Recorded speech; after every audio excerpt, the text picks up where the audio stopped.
senior reporter Eileen Buckley, who is here with us this morning to discuss the Pope's death. And Eileen, when we are talking about the Pope, we can't talk about Western New York as well, because we know that in the bankruptcy around Western New York, the Vatican almost like a last-ditch effort for so many of these parishes to stay open. And they were basically going to weigh in here and try and figure out if these parishes were legally able to close under canon law under the Buffalo Diocese Road to Renewal. Good morning to you. I'm looking for your feedback here. Well, good morning, Ed. And it is a very sad morning for those of us who are Catholic and who follow the Pope.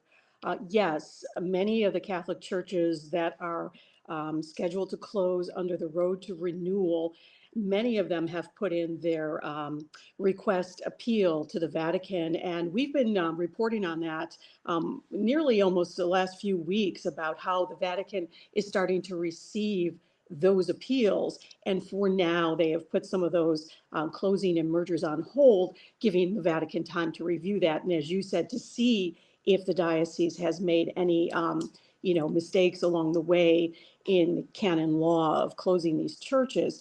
So obviously that's very important, and the focus of here, what we've been looking at as far as what's going through the Catholic Diocese of Buffalo. But when you look at the strength of what the Pope brings to the Catholic community, it's so much more than just that, than just your church, it's your faith. You know, Eileen, to have seen him preside over Easter Mass yesterday and to make an appearance in the Vatican, give us an idea what that means for a Catholic faithful, and then to have found out that he passed hours later. Oh, absolutely, Ed. You know, it was so heartwarming to see the Pope in his, genuine way of reaching out to people, to want to be with people. He was told not to by the doctors, to kind of lay low after what he went through from his hospitalization. And then to see him out there celebrating, riding in the Pope mobile. And then there was one video clip at the end of his visit. I saw him reaching out to a little baby, and it's just so as a Catholic, it's emotional, because this is someone we look up to, the pontiff. As you said, he's the Pope of the people. We look up to him. So seeing him in that format again was very heartwarming as a Catholic, to know that he was able to celebrate Easter of especially of the holidays. Eileen, we're just getting a tweet in from Vice President J.D. Vance, who, again, as I mentioned, was one of the last people, frankly, to see him alive. He says, "I just learned of the passing of Pope Francis. My heart goes out to the millions of Christians all over the world who loved him. I was happy to see him yesterday, though he was obviously very ill, but I'll always remember him for the homily he gave in the very early days of COVID. It was really quite beautiful. May God rest his soul." And he attached that homily in that tweet. I'm just reading this for the first time here, so we're reading it together. I wonder, Eileen, as a Catholic, you have a faith, you're very faithful. Can you walk me through what you are feeling this morning? Well, first of all, shock, just because we saw him yesterday for the first time in such a public setting, and to be able to be with all those folks in Rome, outside the Vatican. It's just, it's shocking. And that sadness will set in of, what's to lie ahead for us as Catholics, as the leader of the Catholic Church. He was so full of humanity, and he worked so hard for the poor. You look ahead to what the next Pope will be. Obviously, they select from a large group of cardinals, so it will be interesting to see how that leadership changes. So you have, the typical shock, sadness, and then, what will be ahead for us as a Catholic faith. I have reached out to the Buffalo Catholic Diocese to try and get some more information from them, reaction coming in. I reached out to Joe Martone, who speaks on behalf of the Buffalo Catholic Diocese, and they're working to get some reaction from a retired bishop, some retired priests who might be able to provide some context about this Pope and his passing at 88 years old. But you mentioned what comes next, Eileen. And the New York Times reporting the period between the death of a pope and the election of a new one is known to be a term when the seat is vacant, and there's an Italian phrase for it. During that time, they say the College of Cardinals keeps general oversight of the church, but it is barred from making any major decisions. When the cardinals meet, they gather in the Sistine Chapel, and that's one of those holy places. One of the places that you visit and you get to really embrace the spirit of the Catholic faith. And soon enough, it'll be home to bishops from all over the world voting in the next election for the next pope. Eileen, I wonder, what does that look like as we move forward? Well, I'm trying to recall the time after Pope John Paul II had passed away, and they elected then Pope Benedict. And then Pope Benedict had resigned, and then Pope Francis was elected in 2013 when he took over. So I'm recalling that time as a news reporter in the Buffalo market and how we followed that. And it took some time, and it's not a quick process. Nothing happens fast at the Vatican, and it's a very important process that they go through the group of cardinals in selecting their next pope.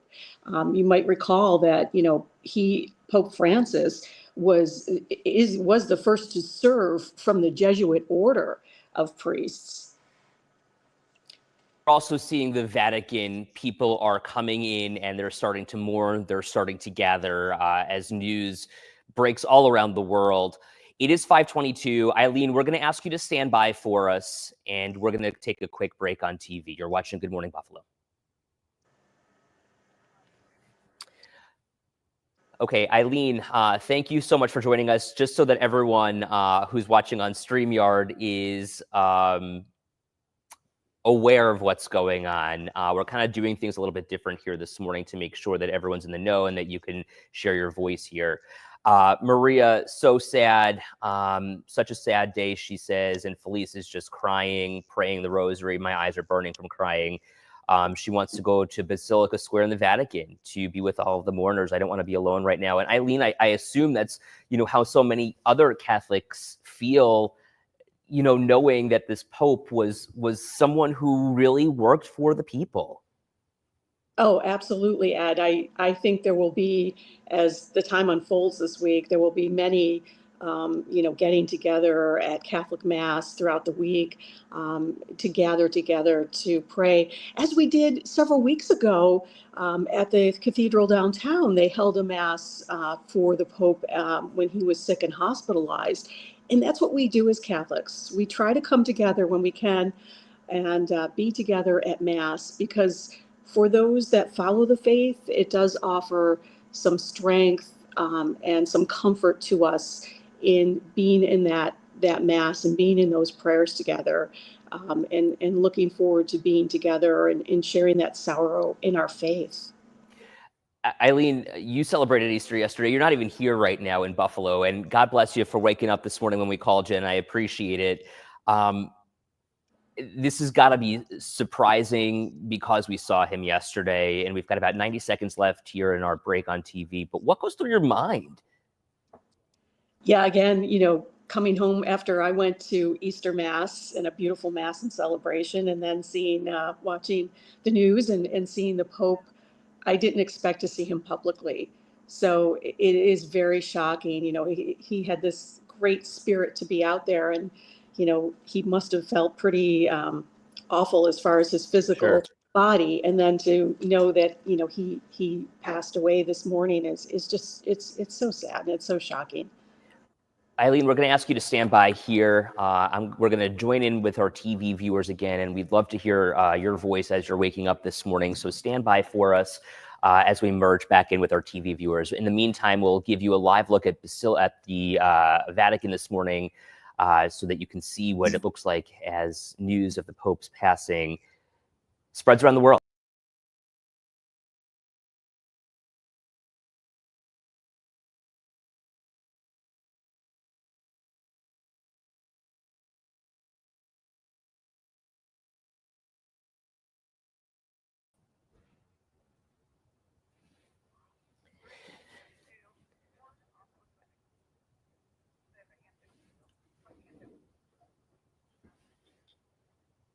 Good morning to you. It's 5:25 on the start of your Monday morning. This is breaking right now. Pope Francis has died at the age of 88 years old. The Vatican announcing he died just after 7:30 this morning, their time. In a statement, the Vatican said his entire life was dedicated to the service and Lord of his church. And you are looking live at the Vatican this morning. This news comes days after he presided, one day after he presided over an Easter blessing in front of thousands of people in St. Peter's Square yesterday. This was his first major appearance since being hospitalized earlier this year. Cardinals will oversee the Catholic community, but it can't make any major decisions about what happens within the church. When those cardinals meet, they'll gather in the Sistine Chapel. ABC's Rena Roy has more on the Pope's legacy. Humble, yet treated like a rock star, Pope Francis is credited with revitalizing the Catholic Church. He entered the papacy in the wake of a shocking historic announcement. In February of 2013, Pope Benedict XVI declared that he would be the first pontiff in 600 years to leave the throne of St. Peter alive. That brought the College of Cardinals to Rome to select his successor. After the white smoke poured from the chimney of the Sistine Chapel, Habemus Papam. The new pontiff, previously known as Argentina's So am I Cardinal supposed- Jorge Bergoglio, stepped onto the balcony. Buonasera.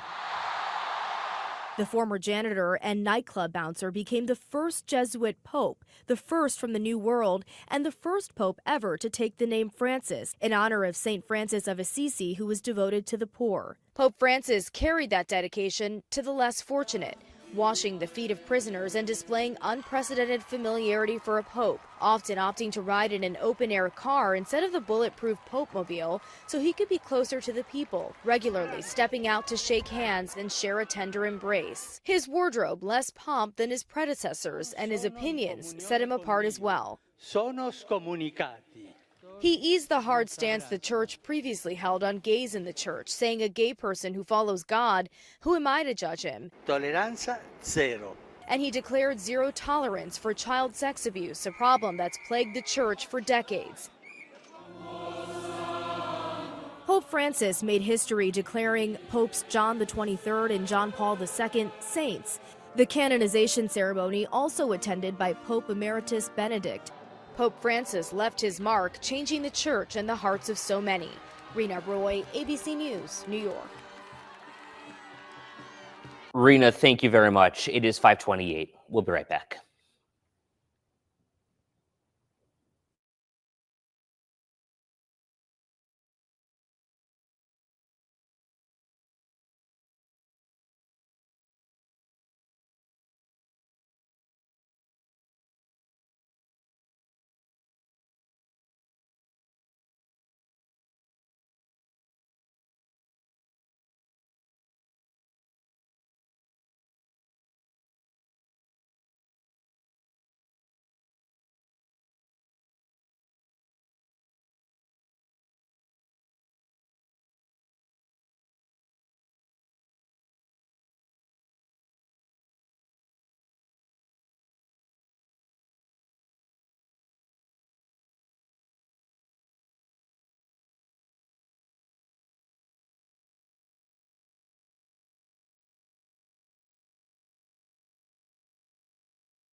Good morning to you at the bottom of the hour on the start of a Monday. I'm Ed Dranch, and this is breaking right now. Pope Francis has died at the age of 88 years old. The Vatican announcing he died just after 7:30 this morning their time. In a statement, the Vatican says his entire life was dedicated to the service of the Lord and of his church. You're looking live at the Vatican this morning. This news comes just one day after he presided over an Easter blessing in front of thousands of people in St. Peter's Square yesterday. This was his first major appearance since being hospitalized early this year. Now, the College of Cardinals will oversee the Catholic community, but it cannot make any major decisions. When those cardinals meet, they'll gather in the Sistine Chapel to elect a new pope. As we say good morning to you at 5:30, we're glad you're with us on this Monday with unfortunate news.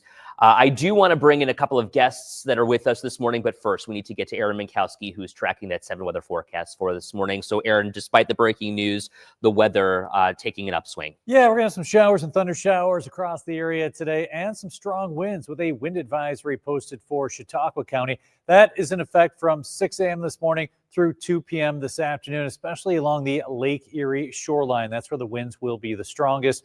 Right now, we're checking out the radar. Some showers just hopping over the New York PA state line. Some thunder showers near Erie. These showers along a warm front that'll be passing through the area this morning. And along that front, we'll kick off some scattered showers and thunder showers. We'll have a lull, then another round of wet weather rolls in as we head into the afternoon. Really no threat for severe weather, but you could hear a few rumbles of thunder. Currently, our temperature 45 degrees, winds out of the east at 9 miles per hour. So winds aren't really an issue right now.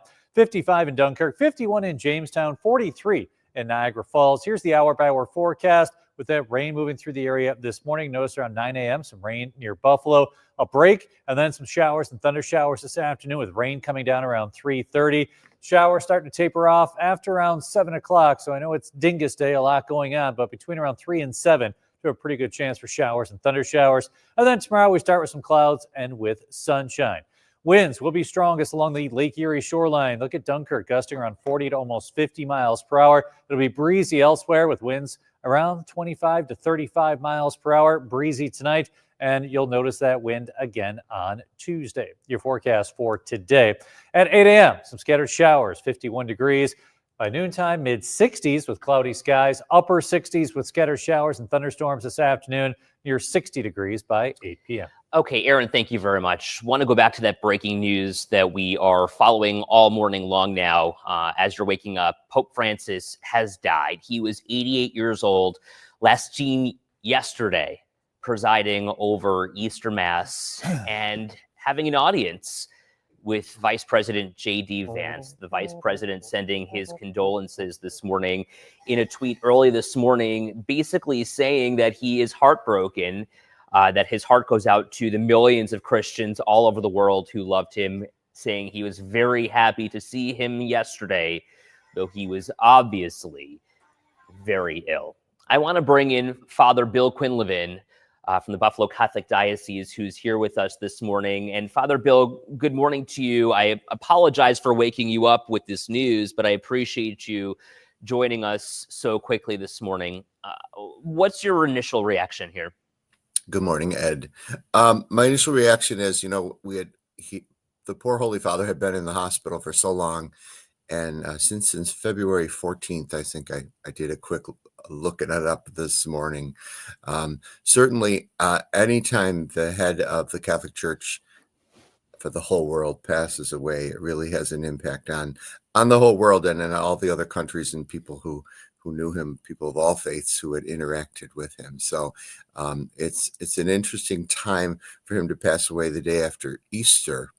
We're still in the octave of Easter. We're still in the season of Alleluia, because Christ is risen. And so we're already proclaiming that Jesus is the victor over death. So the Holy Father has completed his journey here on earth, and we pray for his eternal rest. Father Bill, you mentioned that he was in the hospital for a long time here. Yes, February 14th was when he checked into the hospital, spending almost 40 days in the hospital, the longest hospitalization of his 12-year papacy.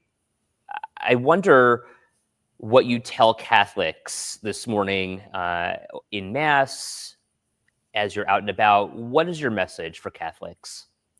I think what we always, as human beings, we have to grieve the loss of someone that we love.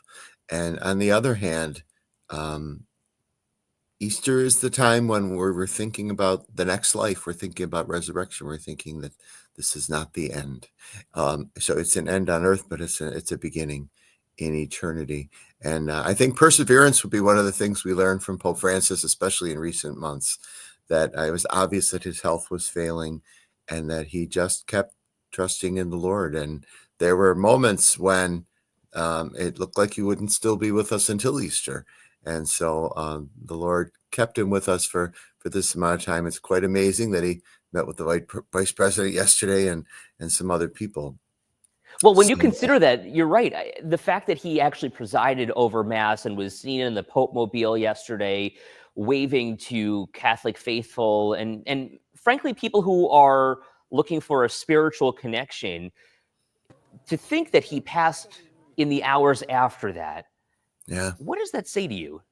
I think it's actually beautiful. I was with some priests within the last week or so, and they were saying, where and when do you think you'd like to die? That's the kind of thing we sometimes talk about. And this one priest said, I'd like to die saying Mass. And then another one said to him, wouldn't you like to wait till Holy Communion and receive communion before you die? He said, oh yeah, that's when I'd like to die, after Holy Communion. So we know that death is inevitable, but we also know that Christ is risen. And so we look over someone's life and all of the adventures that this Pope had. I remember when he was first elected, I was actually called to be on a TV station when they announced who it was, and he walked through the curtain. And is that 12 years, did you say, Ed? Yes. So, Pope Francis has been a Pope of surprises from the start. The name that he chose, the first Pope ever to take the name Francis, and certainly unique in so many ways.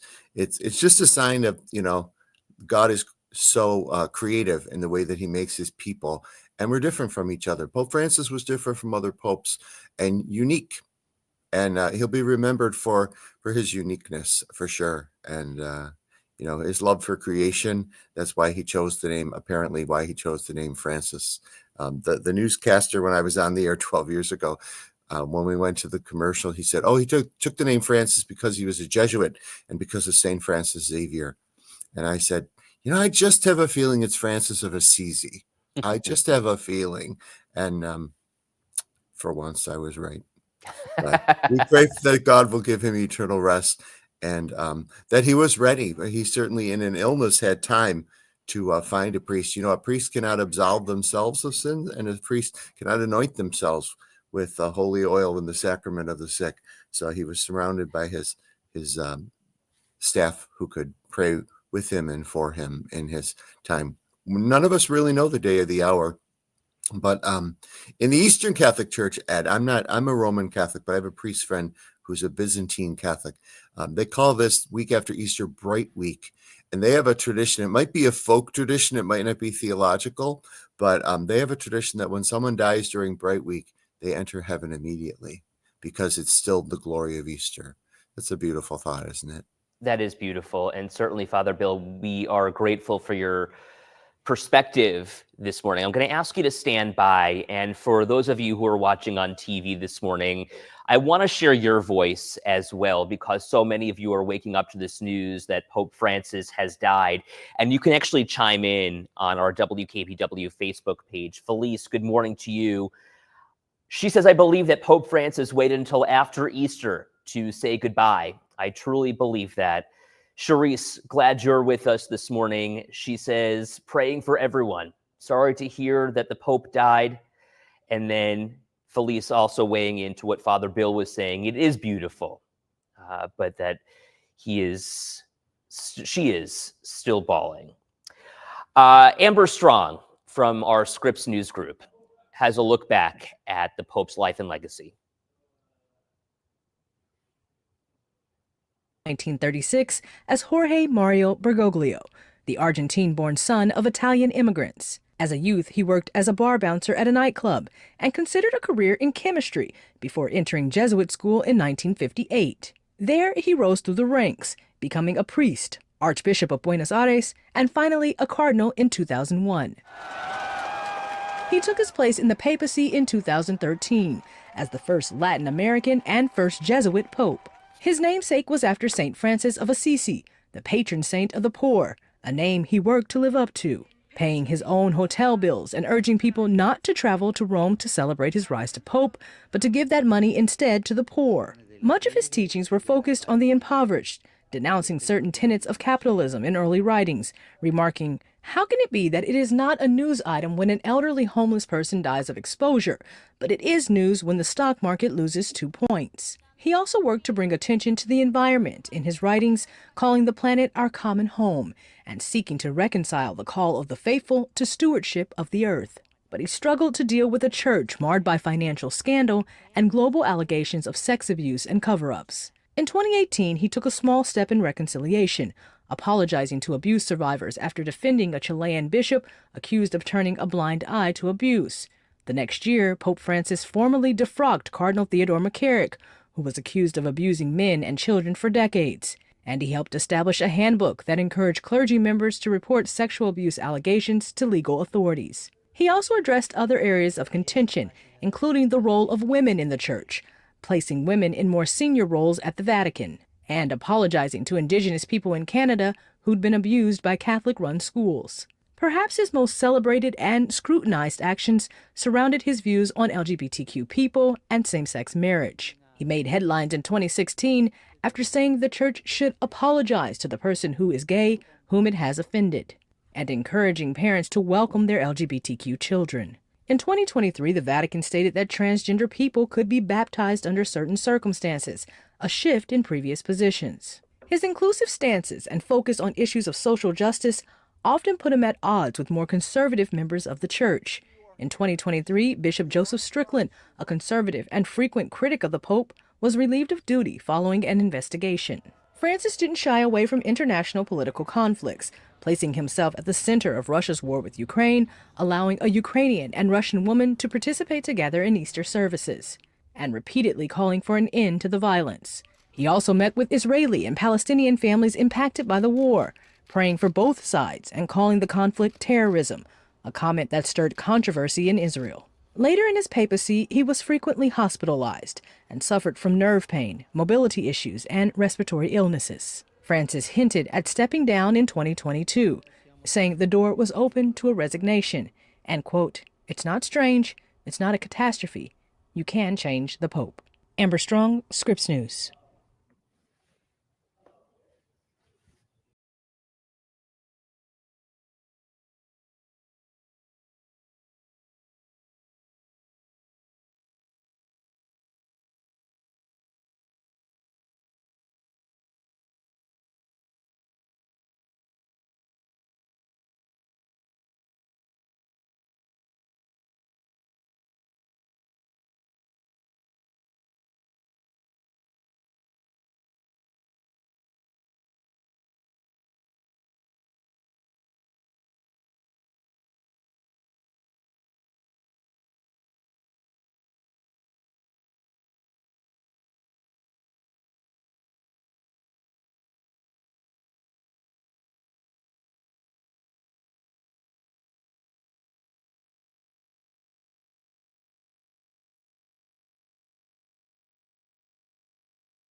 5:46 on the start of your Monday morning. Good morning to you. We are back on the air this morning, both online and on Channel 7, bringing you the breaking news that Pope Francis has died at the age of 88. You are looking live at St. Peter's Square, where mourners are starting to gather as news of the pontiff's death travels all around the world this morning. The Pope had been in the hospital for a number of days, the longest of his 12-year term, and he had issues, obviously, leading up to his death, health issues. I want to bring in our 7 News reporter, Eileen Buckley, who is here with us this morning. And Eileen, you've been covering the road to renewal in the Buffalo Catholic Diocese for years now. But the Vatican was going to have a very important impact on what happens here in the future. Good morning to you. Walk us through that. Good morning, Ed. On this very solemn day for Catholics as they learn about the Pope's death. Right now, what's happening is many of the churches that are slated to close or merge, and the diocese was hoping to have that all done by this June, have now appealed this process, saying that the Diocese of Buffalo has violated the canon law in doing some of these closings and mergers. So these large appeals went off to the Vatican. Slowly but surely now, many of these churches that sent them out are starting to hear back. They're starting to receive a letter from the dicastery saying that their closing or merger has been put on hold for now as the Vatican does a further review of it. So that's where we're kind of been in locally, maybe in the spotlight, so to speak, of keeping watch on what's been happening here locally when it comes to hearing about the Vatican. Eileen, also as a practicing Catholic, to know that the Pope presided over Easter Mass yesterday, riding in the Pope Mobile and waving and saying hello to so many of the faithful. As a Catholic, what are you waking up thinking this morning? Just stunned, because you see someone in that role that so many people look to as a spiritual leader in our faith. And, although he was weak and ill, he still had that spirit in him, the Pope of the people, wanting to be with everyone where he probably shouldn't have even been around a lot of people. But all his energy was given to share his spirituality, to reach out to people, to make people smile. It's just, it's stunning to know that he was full of that part of life, moments of time, and then to hear about his death this morning. Very sad. I did look back too, and I remembered covering the unfortunate also passing of Pope John Paul II. He also died in April. That was of 2005. Wow. The parallels. And you heard from Father Bill just moments ago about how beautiful he thinks it is, knowing that this was right after Easter in this holy season. An interesting perspective. And I actually want to bring in Father Bill as well. And Eileen, I wonder, what would you want to know from Father Bill this morning as we wake up to the news that the Pope has died?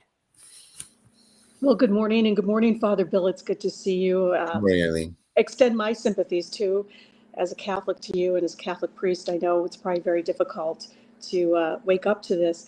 Tell us a little bit about this process that is next, because I was reading that, there's so many days, 2 to 3 weeks after a Pope's death before they would even begin the process where the conclave would begin to start voting and considering who's next in the line of being a Pope. Right. Well, obviously, the first thing they have to do is plan his funeral. And that's a very complicated process, I'm sure. But to give him the proper farewell with the sacred rituals of the church. And at the same time, I'm sure, because the Vatican is, because our church is a hierarchy, there are people with responsibilities and positions that I'm glad I don't have, where they have to start planning everything else that follows. How do we do that? When do we do that? How do we get the cardinals here for our conclave? Kind of ironic, the year that a movie called Conclave was out, and now we're going to have one.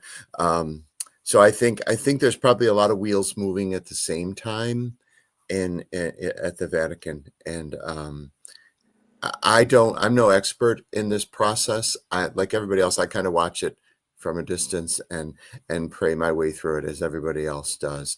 But it's a shifting of the ground when a new Holy Father is coming, especially our last three popes have all been non-traditional. You know, for so many generations, it was Italian popes. There were some, I guess there were a few others in the meantime.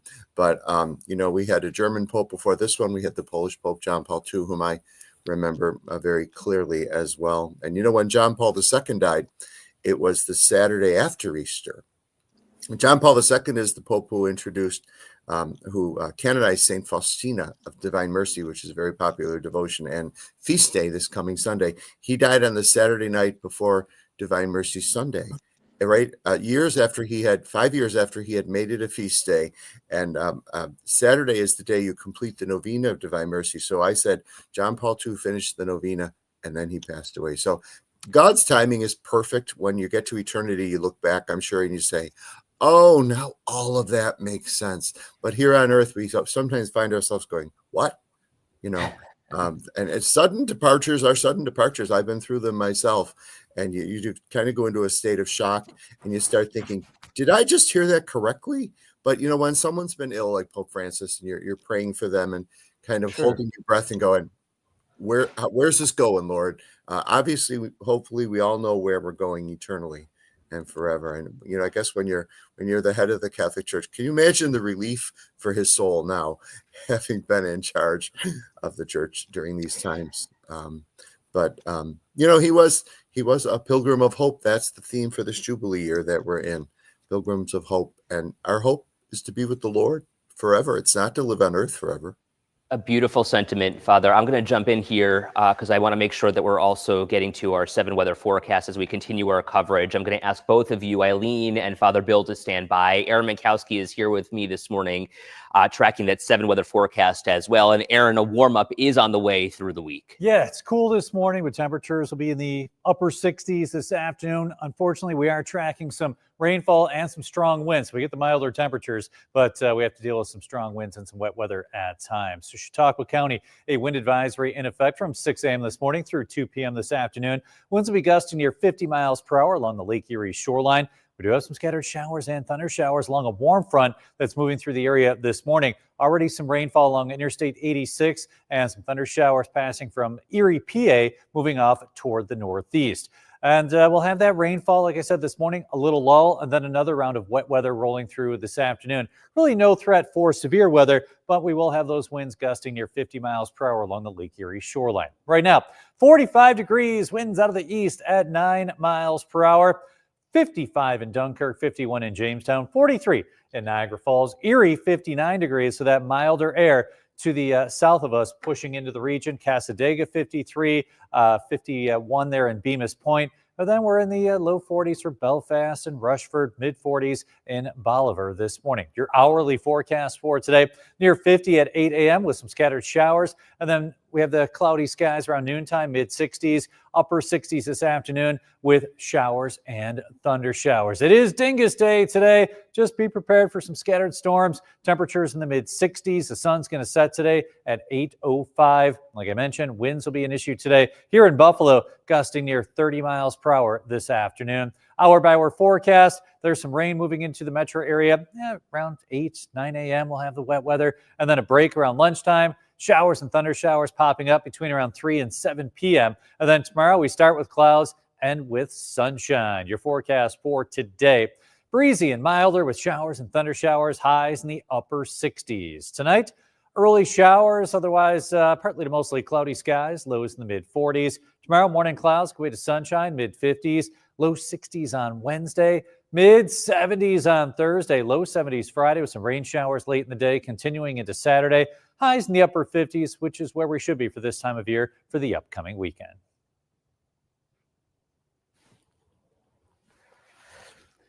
Thank you. Okay, talk to me, Goose.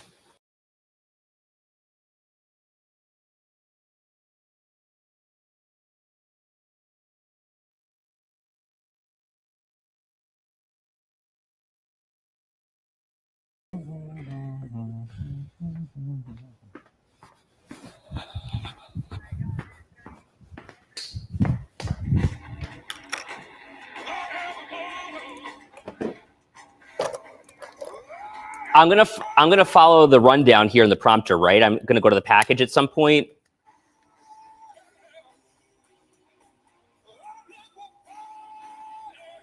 Okay. Oh, and we've got DL's live shot also here. Perfect.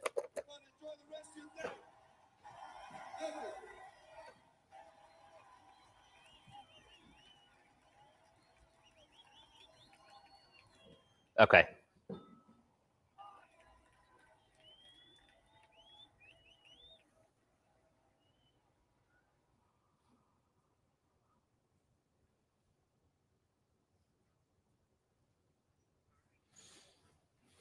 For the ones who get it done, the most important part is the one you need now. And the best partner is the one who can deliver. That's why millions of maintenance and repair pros trust Grainger. Because we have Am I going to follow here what's in the prompter? even Okay. fine products. And we have same-day pickup and next-day delivery on most orders. But most importantly, we have an Okay. unwavering commitment. All right, so I'll go to Rena Roy first. Call, click Grainger.com, or just stop by. Okay. Grainger, for the ones who get it done.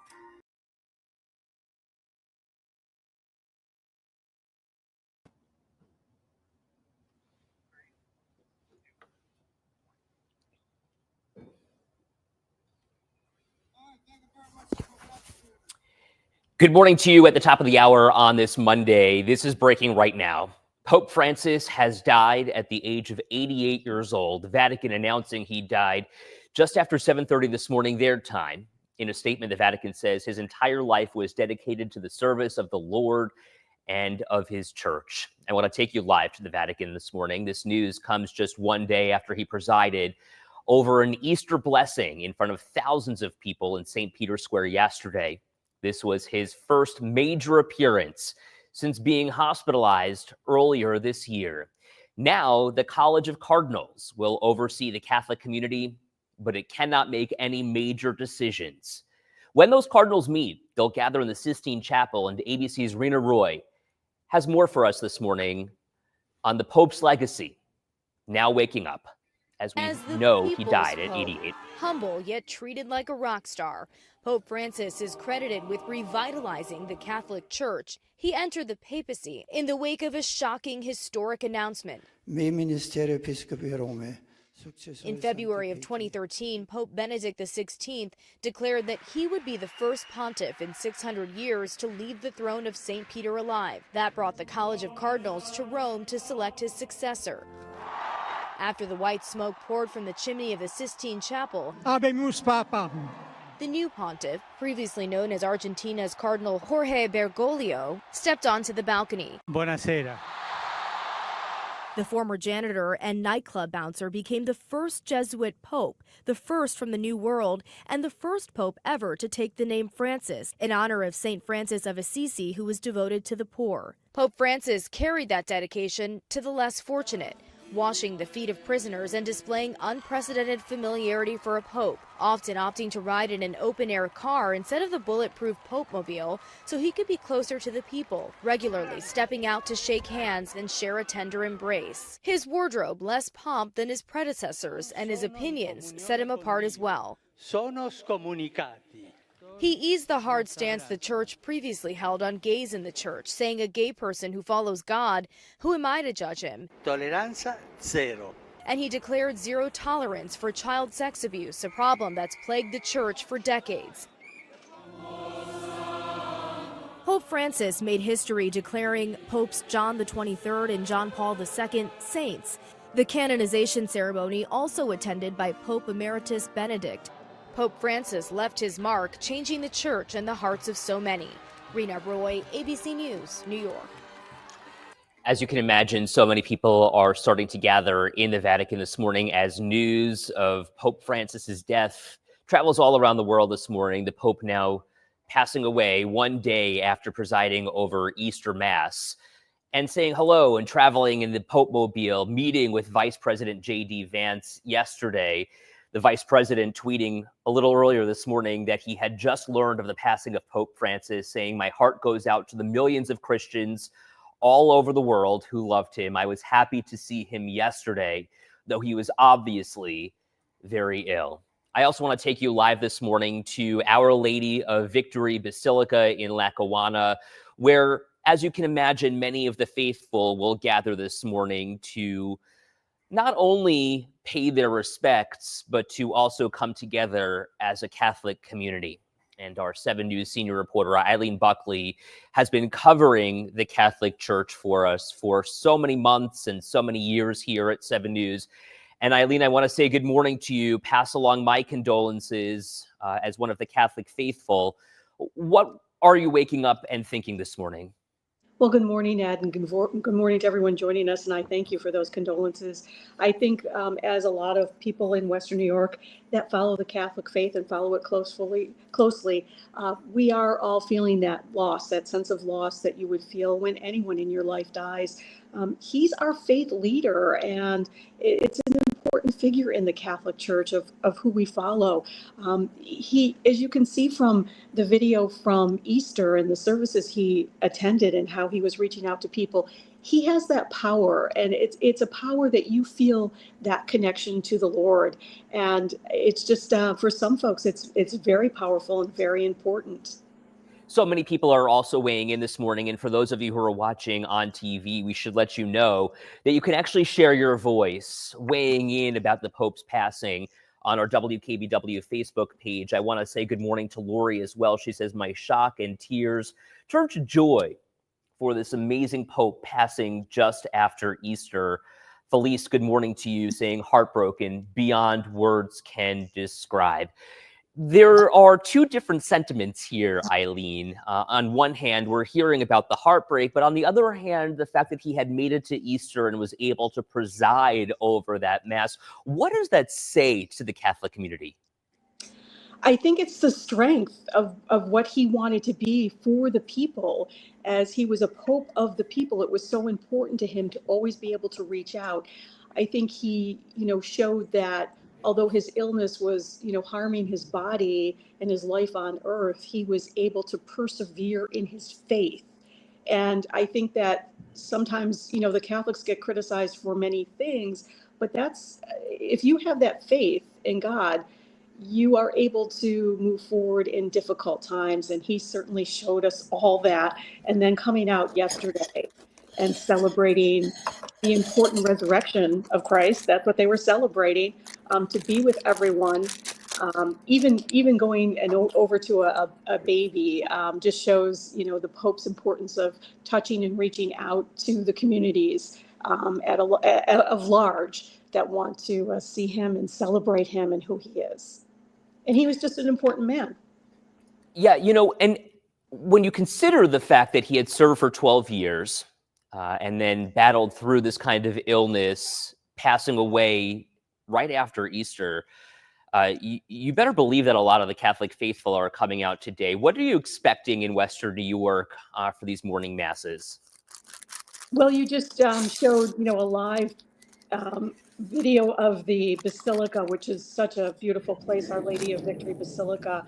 I'm sure if there's any morning masses, which there are across the Catholic community, many churches don't hold just a Mass on Sunday. We also have weekday Masses for people that enjoy to go to keep their faith up all throughout the week. So there's many early morning Masses. I believe mine church has one at 7 this morning. I'm not sure of the Basilica times, but they do have daily Masses.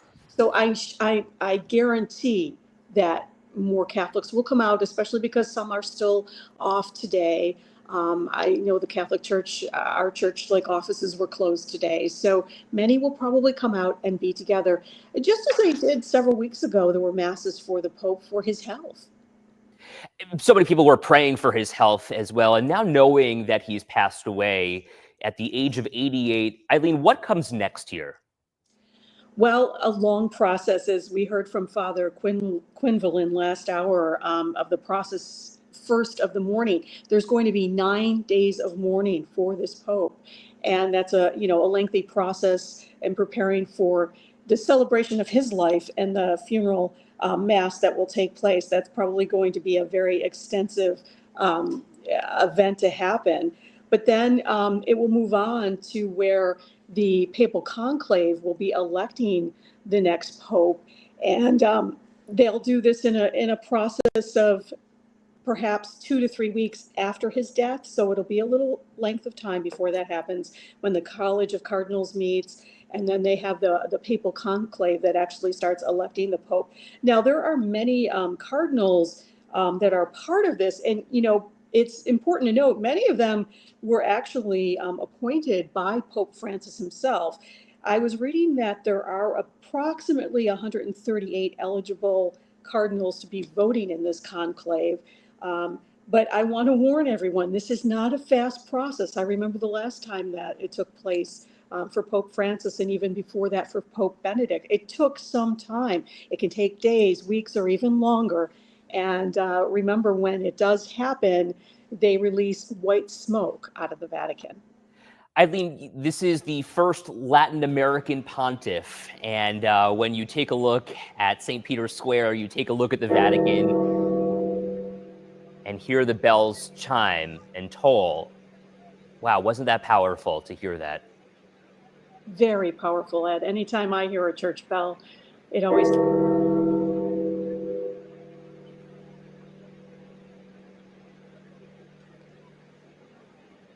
And you can hear the crowd kind of mulling around there, paying their respects in what is a very holy place. And I also want to bring in Father Bill Quinlivan from the Buffalo Catholic Diocese here. Father Bill, when you hear what's happening right now in the Vatican, tell me maybe first of all what we're hearing and what the significance is, and then two, what you're going through and feeling as you're waking up this morning. Okay. Well, there's two things. Actually, when I heard the bell, I quickly looked at the time. And if they're 6 hours ahead, it's traditional to ring the bells at noon for the Angelus, which is a Marian prayer at 6 p.m. and noon. But also, when the ringing of church bells is often calling people to prayer. And so certainly there's an overlap with that at St. Peter's Square today, calling the whole world to pray, calling the whole world to the attention that this Holy Father's life has come to an end. And that reality of life's limitations on earth that comes to our mind. And it's a pause to reflect on the meaning of life and also the call of how can we live our lives the best way we possibly can, because we know not the day or the hour for any of us. And so, people are gathering. I know there's a group of pilgrims leaving next week for Rome because the Pope was scheduled to canonize Blessed Carlo Acutis, who is that teenager whose cause was presented for years. He's called the backpack saint, this young man who lived a very holy life. He promoted his faith in the Eucharist on the internet as a teenager before he died at a very young age. So that, I think, is next Tuesday or Wednesday. There's a group from Buffalo going.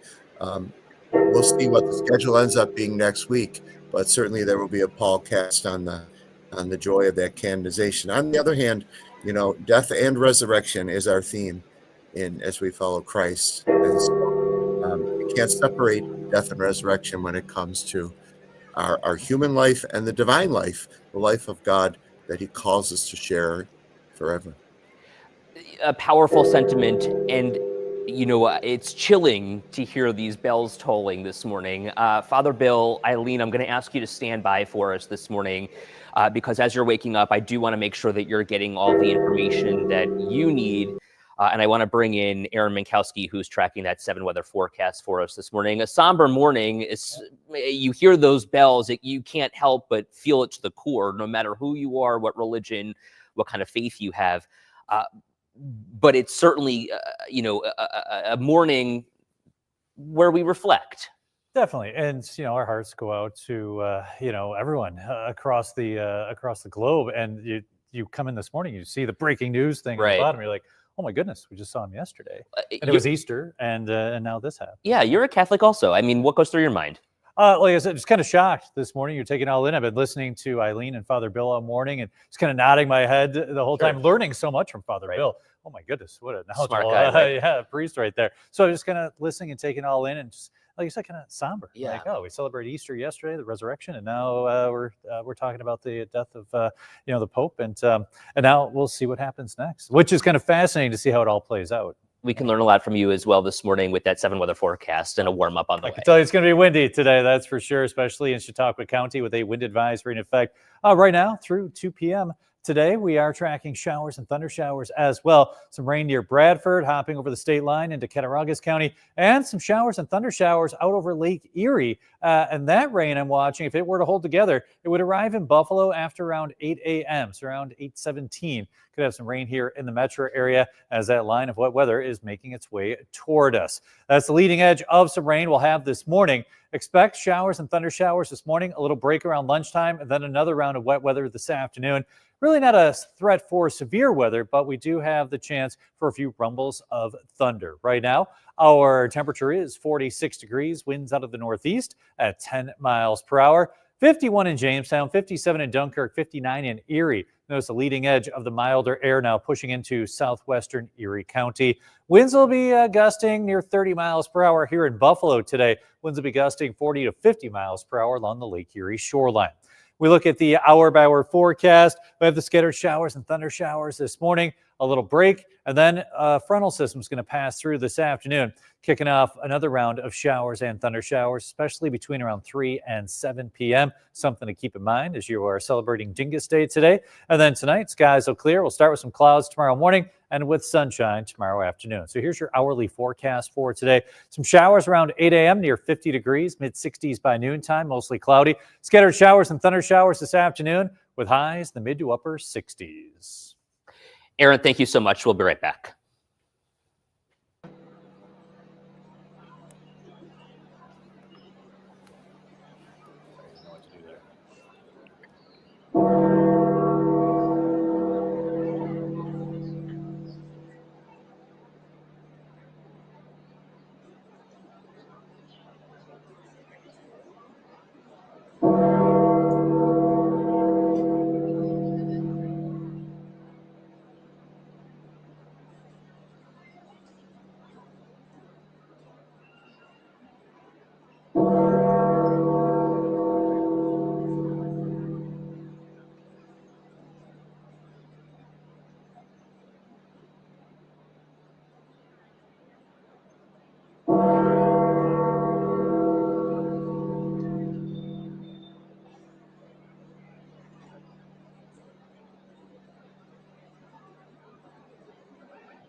Good morning to you. It's 6:16 on the start of a Monday. We are continuing to follow breaking news this morning from the Vatican of Pope Francis's death, now dead at the age of 88. And I want to say good morning to so many of you who are waking up and hearing the news for the first time. I should let you know that you can actually weigh in and share your voice on the Pope's passing right now on our WKBW Facebook page.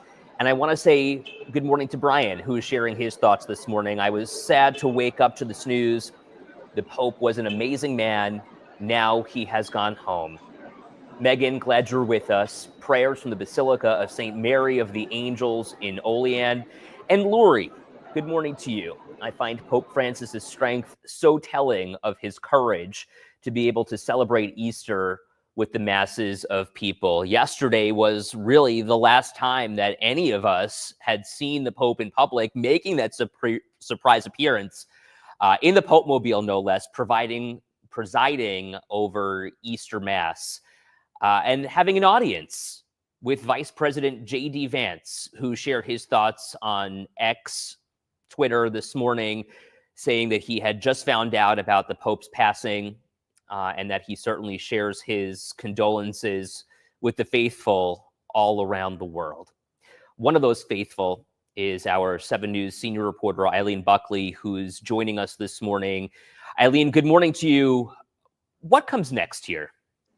Well, good morning, Ed, and to all the viewers joining us and learning of this very sad news for the Catholic community, especially in Western New York, where there's 8 counties of Western New York of the Catholic faithful.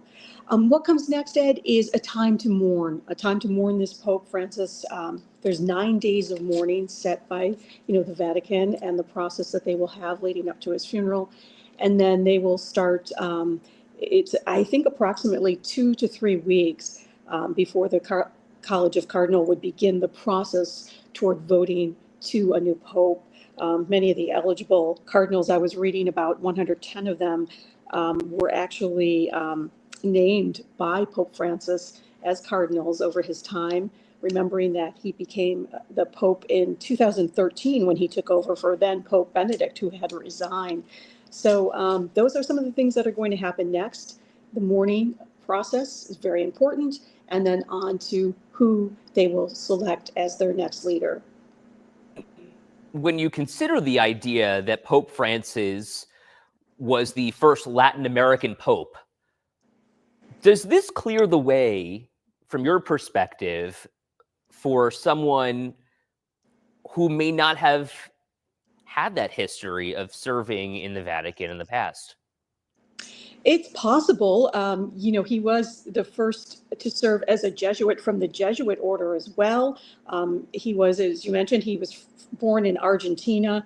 He was ordained in 1969, and he had a lengthy time, as a cardinal leading up to becoming the Pope of the Catholic Church. So it will be interesting to see who is selected next. I think sometimes there's a divide within the Catholic faithful of more conservative Catholics versus liberal Catholics. He was certainly more on the liberal side, as has well been reported through the years of what he supported, his support in the poor.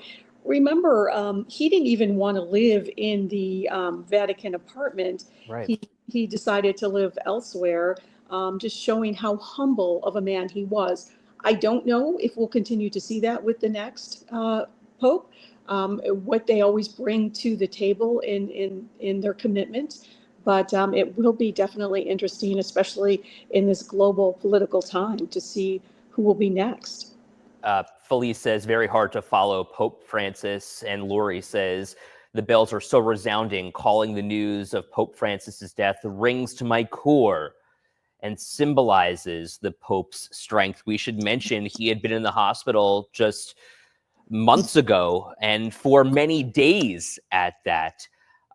Eileen, the fact that he presided over Easter Mass has got to say something to Catholics.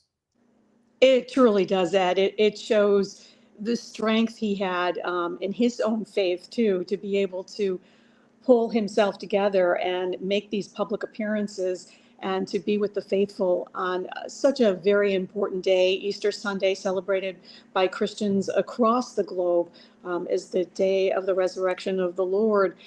Just so important for people to see him and celebrate that in some way to see his face and to see his leadership, that, you know, he set aside his health for us to see him and for the Catholic faith to be able to see him in those moments. And now knowing that that was, you know, the last time we would see him, it's pretty amazing to wake up on Easter morning and realize on Easter Monday morning, it's the day after Easter, and to find out that he has passed. It's heartbreaking, but the parallels to Easter and his service to God are pretty amazing. Father Bill Quinlivan from the Buffalo Catholic Diocese is also with us this morning. And Eileen, we're going to ask you to stand by for just a second. Father Bill, good morning to you once again. Glad that you could join us this morning. Those parallels that Eileen talks about, walk us through that. Well, as far as the Easter mystery, there's just you can't really avoid the fact that when there's a sudden death, even though it's a sudden death after a long illness, there's that sense of an ending of something, and there's that profound sense of the dignity of life. You know, Pope Francis was unique in so many ways, and he kind of was a trailblazer in a lot of ways. I remember when he was first elected, they said when he was the cardinal in Argentina, he used to take the bus to work. He wouldn't use like a fancy car. And so when he first got to Rome, he used to call people on their cell phones. So we used to kind of laugh among the priests that anybody gotten a call from the Holy Father on their cell phone, because he didn't know how to use the media. He also, sometimes he had some comments on airplanes after he was leaving a trip in conversation that would quickly make the headlines, and people would say, "Oh, the Pope is changing everything." I'd say, "No, you know what? The Pope is just talking, and he has opinions, and he's not speaking ex cathedra, which means he's not. That's the official authority of the Pope. If he's talking about, if he likes Channel 7's weathercaster, Aaron Menkowski, that doesn't mean he's elevating him to a role in Rome. It just means he has an opinion, because he was a people person, as Eileen said. And so, but what an important person in history. Every Holy Father is important to the church, but he did have an impact on the world, very much so. And Father Bill, I wonder, and I don't want to put you in a tough spot here, but what would you like to see in a pope in 2025? Wow. I haven't had to think about it until this morning. I really feel like we have to just keep going back to our belief in divine providence, that God provides for the church, that Christ has a plan for the church that he founded. And so I just kind of always, it's ironic you're showing him in the Popemobile. I fasten my seatbelt and wait to see what comes next. And there's kind of a sense of expectation that we don't know what's coming next. And because the last several popes have not been Italian born, although his name Bergoglio is Italian by roots. I learned that from this newscast. It reminded me, although he was Argentinian. We don't know what's coming next, but what we know is that the Lord is with us. And it could veer in another direction altogether. Every time there's a conclave, they always say, "I think this is the time for an African pope. I think this is the time for," and we don't know until the Holy Spirit moves, and the Spirit moves among the prayer of the cardinals when they're asking the Lord to guide them for who to vote for. Hopefully, we all do that when we go in the election booth as well. We pray before we do, right? I hope. But when the Holy Father's elected, it's a very sacred and traditional process, and political agendas, even the politics of calling people conservative or liberal and labeling people. I always say, please label me just faithful. Right, left, put me in the center. I always say that's where Jesus was crucified, in the center. But from the center, you can reach both sides. And that's what I would hope for. So I guess I'm answering my question as my coffee kicks in early this morning. I hope for a pope who can reach all sides, and the pendulum swings right to left and left to right, but sometimes it just kind of pauses in the center for a moment, so we can say, oh, the reach of the faith is supposed to be to all people to hear the gospel. And so the way that the Lord uses each Holy Father is a fascinating thing. I'll be a priest 30 years next week. And I've, never met a Holy Father in person, but have always been kind of formed and informed by who they are and what they do. And I've never been a bishop, and I thank God every day that that's never happened to me, because I don't know that I could handle the responsibility of that. And I can't imagine the responsibility of being elected to be, the look of, if they had cameras in the conclave, the look of surprise on the face of the person who gets elected, unless you believe what movies about conclave say, the politics of it, I just push that aside, and let's go back to what this is about. This is about faith. This is about God. This is about who we are as Catholics. And I love seeing I haven't been to Rome in years. I love seeing the video of Rome and the Vatican, and your beautiful shots of Our Lady of Victory Basilica right here in my neighborhood. I live right around the corner from there. Don't forget, we also have a Cathedral of St. Joseph downtown, and that's the seat of our bishop. Great information, Father Bill. We're going to press pause for just a second and ask you to stand by. We're going to take a break on TV. It's 6:27. You're watching Good Morning Buffalo.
Good morning to you at 6:30 on the start of your Monday. I'm Adrian. We come on the air with breaking news this morning. Pope Francis has died, dead at the age of 88 years old, last seen yesterday, presiding over Easter Mass in the Pope Mobile, waving to so many folks in the Vatican and having an audience with our Vice President, J.D. Vance, who's shared his condolences this morning for all of the Catholic faithful.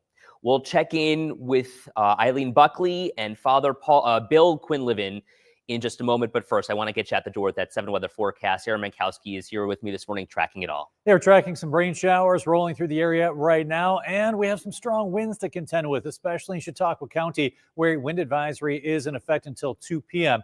There's the rain near Bradford, hopping into Cattaraugus County, and also a large batch of showers and thunder showers out over Lake Erie, right near Dunkirk, moving off toward the northeast, heading up toward the metro area, arriving in Buffalo a little after 8 a.m., Amherst around 8:30. We zoom out. That's the activity along a warm front that's going to bring us some wet weather at times this morning. We're not talking severe storms, but you will hear a few rumbles of thunder throughout your Monday. Currently, with clouds on the increase, 46 degrees, winds out of the northeast at 10 miles per hour, 51 in Jamestown, 57 in Dunkirk, but 43 in Niagara Falls. Winds will be gusting near 30 miles per hour here in Buffalo today. Winds will be gusting close to 50 along the Lake Erie shorelines. Your hourly forecast for today at 8 a.m. we'll have some showers, maybe a rumble of thunder. Cloudy by noontime, mid-60s, and then showers and thunder showers likely this afternoon, with highs getting close to 70.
Okay, we are here this morning with the news of Pope Francis's passing.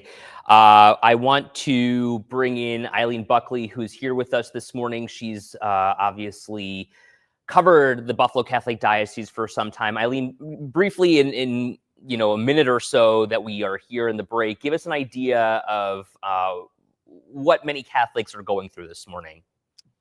Well, Ed, I'm sure like me, they're very shocked and saddened to learn of the Pope's death, especially after seeing him Easter Sunday in Rome, reaching out to the faithful on a very important day of the resurrection of the Lord, that he was able to sustain himself in all of his poor health and reach out to the people. And the one thing I will always remember about him is his beautiful smile. He just had that warm and welcoming look to give people that you felt a closeness and that strong faith that he was able to endure and come out and be with the people on Easter Sunday. So that's very, very difficult to see that and have that celebration and then to wake up Easter Monday realizing that he is no longer with us. And for those of you who are watching on our Facebook live stream, we certainly are glad you're with us to mark this solemn occasion, and so that you can share your voice as well. We're going to merge back in with our TV viewers in just moments, but continue to weigh in here, share your thoughts, and we can share them on TV. We're also going to check in with Father Bill Quinlivan from the Buffalo Catholic Diocese in just moments. Stand by for us as we merge back in with our TV viewers.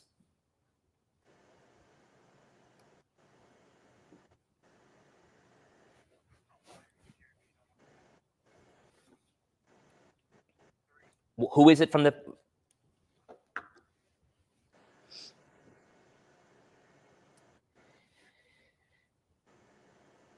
Good morning to you once again at 6:37. We come on the air this morning with breaking news. Pope Francis has died at the age of 88. You're looking live at St. Peter's Square in the Vatican, where Catholic faithful and, frankly, tourists alike will gather this morning to say a final farewell, a prayer for Pope Francis, who again has died one day after Easter at the age of 88.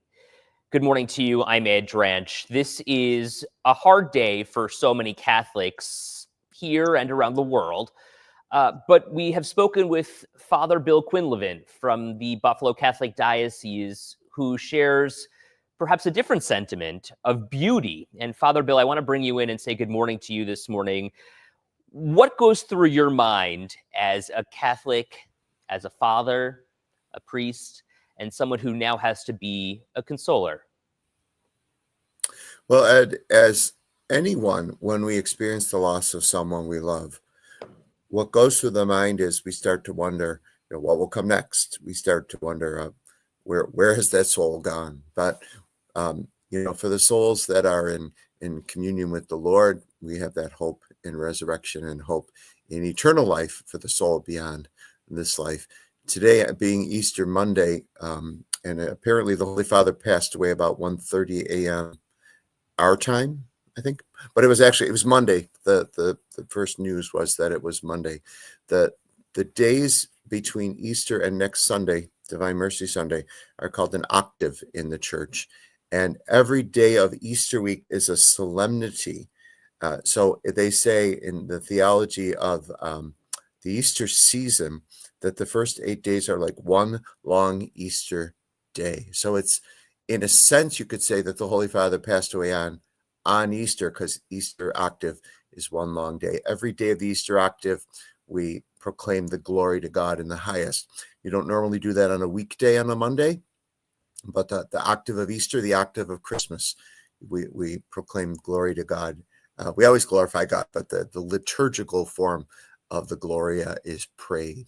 And so I think our instinctive reaction as human beings is to just stop and our minds start to wonder, the questions that come to mind. What will come next? And what does the Lord have in store for the church? Well, the Lord has a plan for the church. He doesn't always tell us what it is until it comes to be. And that's why we have to trust him. And we walk by faith, we walk by trust.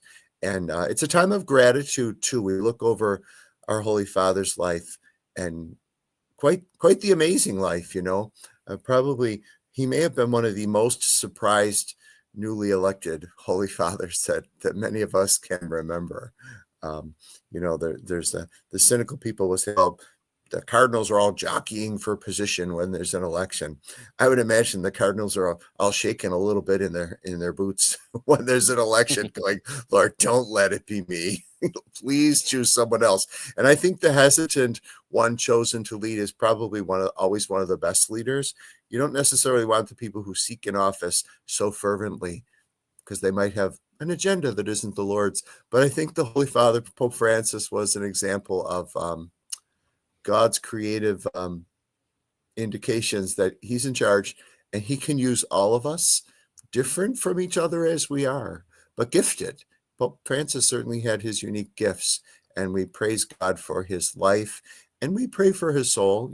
Every Sunday, especially since February 14th when he went in the hospital, Right. we had prayer of the faithful, and we always pray for the Pope at the Catholic Mass, but we were praying for his health. And even yesterday, Easter Sunday, I heard that I had 2 celebrations of the Eucharist for Easter.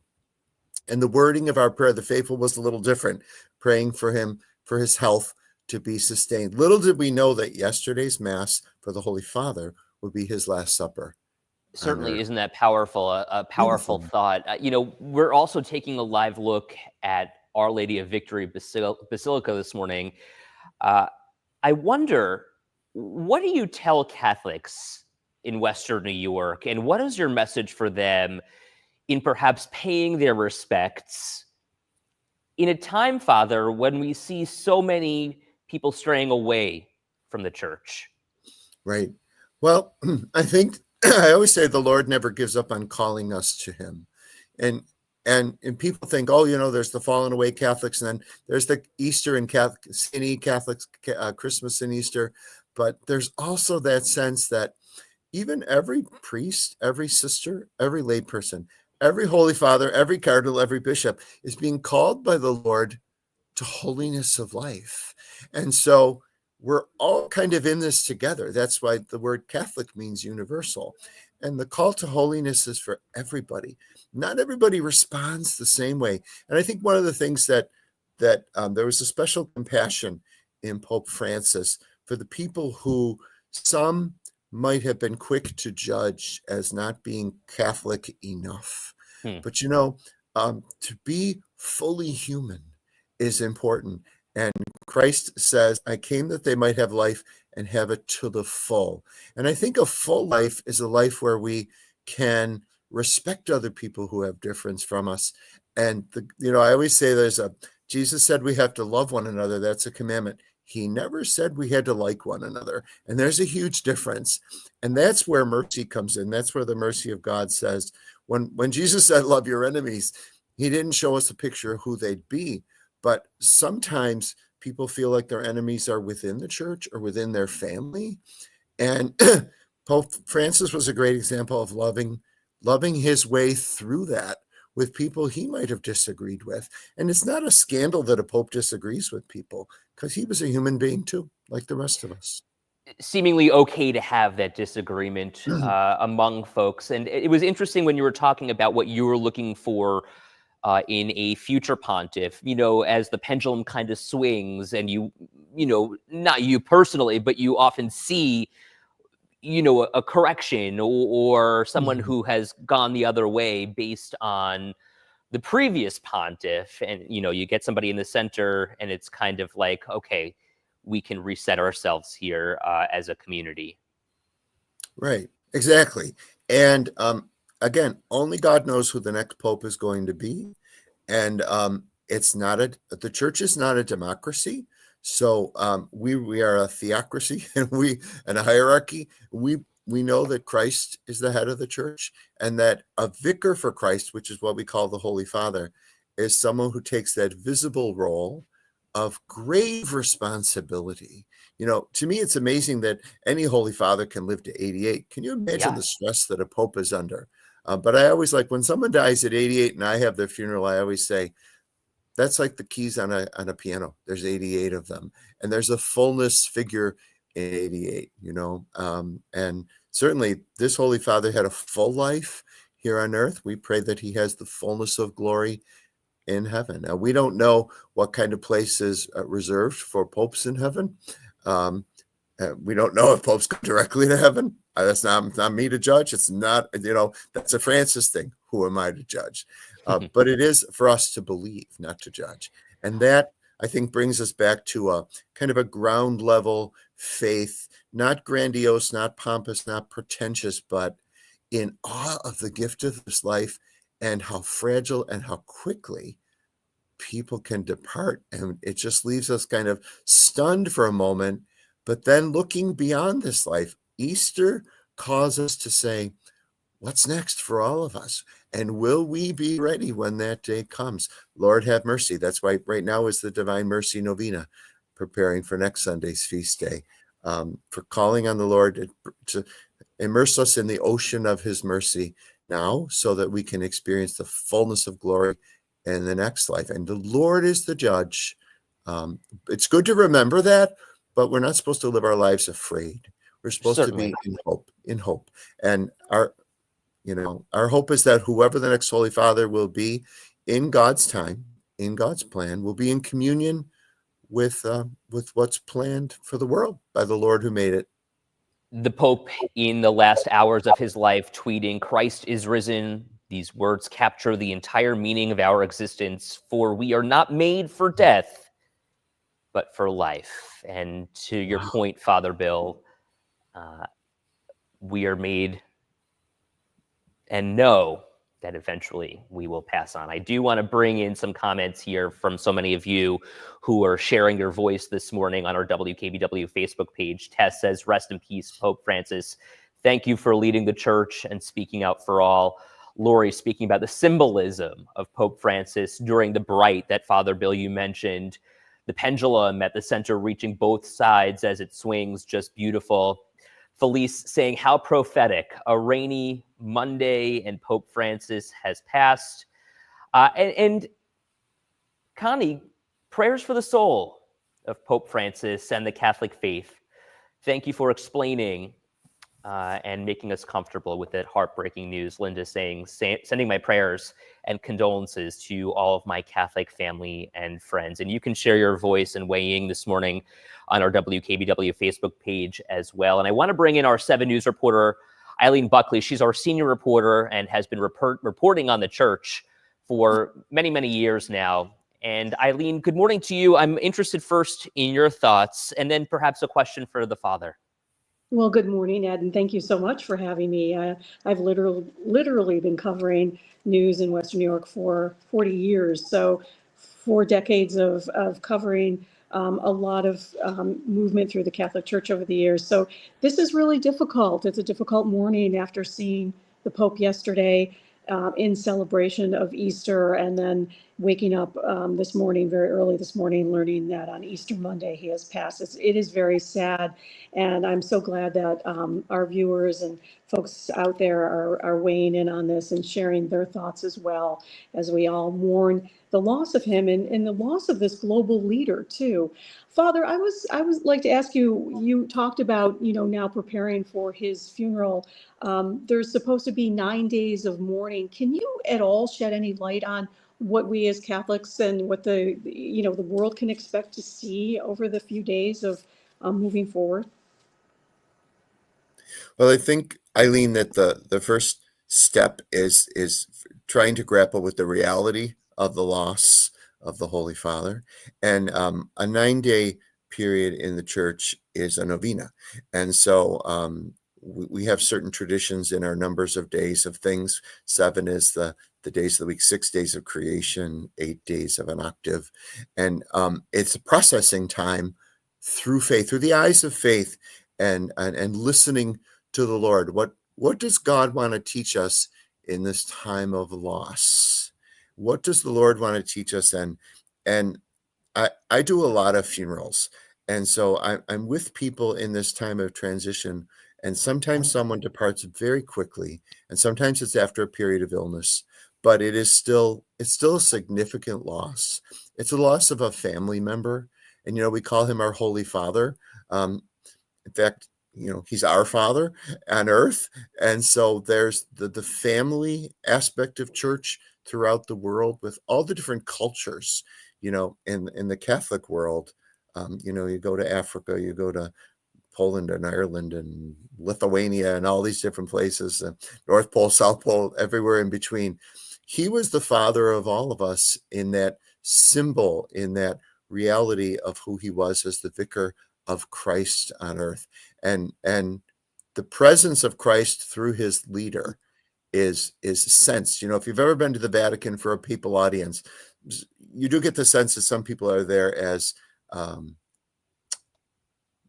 visit the gift shops and other. But then you also get that sense of people saying, when the Holy Father comes out, there's something in his presence of something kind of otherworldly that reminds us the Lord provides for his church. The Lord is with us in our time of sorrow And so that's why it's important for us to have funeral rituals. These days, a lot of people are doing the shortcut, go, oh, we won't have a wake, we won't have a funeral, let's do it quick, let's just cremate, and we'll have a gathering. The church doesn't do that. Look, watch in the days ahead, the ceremonies that we have. It's not just ritual, but ritual is important. And going through the motions with families and with people in a time of loss, it's important for us to get together. People often, that's what was so hard during COVID. My sister passed away 5 years ago last week, and we couldn't even be in the same room to talk. We were all Zooming and talking. Not the same as being in the same room, I'll tell you. We couldn't even have a funeral mass because the churches were in lockdown. And the Holy Father was our Pope during that time. I remember one of the things Francis did that profoundly touched me was when all the churches of the world were pretty much closed, most of them, and locked down. They had a time of prayer for the world that was live streamed, where the Pope was just sitting in St. Peter's, and he went out to the front door of the church holding the monstrance with the Blessed Sacrament, and in profound silence, he blessed the whole world. And I was thinking, I was so moved by that, because I'm thinking, that's where someone in his role that he lived can have such an impact on the whole world. Sure. It's not always in what a pope says. We could put a lot of emphasis on words and teachings. It's a teaching role. But, Eileen, as you said, his smile, the way he shook people's hands, the way he laughed at himself, he had that sense of, he knew he had responsibility, but he never took himself too seriously. That's a really good model for those of us who have responsibility in the church, to not take ourselves too seriously and remember the Lord's in charge. And so the Holy Father blessing the church during the COVID crisis worldwide is something I'll probably always remember, even though it was through a computer screen or a TV, whatever. I don't even remember where I watched it. He shepherded us through some difficult days, and these days will be difficult for a number of people. A change in the leadership of the church. I'm glad that it's not an instantaneous thing. We need our days of mourning, an official period of mourning. In the Jewish tradition, they sit Shiva in their homes and people come to them. And we have to go through the process of realization of what becomes real to us. And then that turns us to the questions. What comes next, Lord? Right. What do you have now for us? And how can we remain with you? How can we stay aware that God is with us? Father, I don't want to interrupt here because you have such a beautiful thought, and you're right. Everything almost comes from Judaism as well. And as a Jewish man, you're right. We sit Shiva, we gather, we remember, and we mourn, but we celebrate. Yes. And I wonder if you could react to the Pope's final tweet from yesterday about Easter. Christ is risen. These words capture the meaning of our existence, for we are not made for death, but for life. And we just have a couple of minutes left here, Father. Yes. So I wonder your reaction. Sure. Absolutely. It's what happens in the last several days when we go from Holy Thursday, Good Friday. Then there's the period of waiting on Holy Saturday until we, as the Catholic Church at least, we go back to proclaiming Alleluia, praise the Lord. And the praise of God is what we're made for. And so death is a transition, and death is another birth. Or I was on a retreat several years ago with a wonderful Franciscan friar who said, death is graduation. And I just saw one of our retired priests the other day who was on that retreat, and he always says, have you graduated yet? And I say, I'm just preparing for kindergarten graduation. I'm not ready for the ultimate graduation yet. But Easter is just such a profound time of feeling that draw of the Lord to glory and to glorify him. So in the Eastern Catholic Church and in the Orthodox, they greet each other with Christ is risen. And the response is, indeed, he is risen. And so what a profound last message from the Holy Father to remind us, Christ is risen. It doesn't end with death. Death is transition into the next life. And now Pope Francis gets to see the fulfillment of what that tweet, what that message, what his last celebration of the Eucharist was preparing him for. And we continue to walk by faith. pilgrims of hope, what does the Lord have for us next? Very, very prolific questions, Father. Thank you so much for being with us this morning. you. Eileen, thank you so much for your perspective as well. I want to bring in Aaron for a quick check of that forecast as we try and send people off into the world this morning with this news. Yeah, go right to the radar. We're tracking some rain showers and thunder showers out over Lake Erie, heading toward Buffalo, arriving close to 8 a.m. as those thunder showers are over the lake, making their way toward the metro area. And we'll have showers and thunder showers across the area this morning and again later this afternoon. 47 in Buffalo, 58 in Dunkirk. Here's your hourly forecast for today. Have the umbrella handy, breezy and milder with highs near 70. Thank you so much for being with us as we cover this breaking news this morning on Good Morning Buffalo. Good morning, America. We'll have much more in just moments.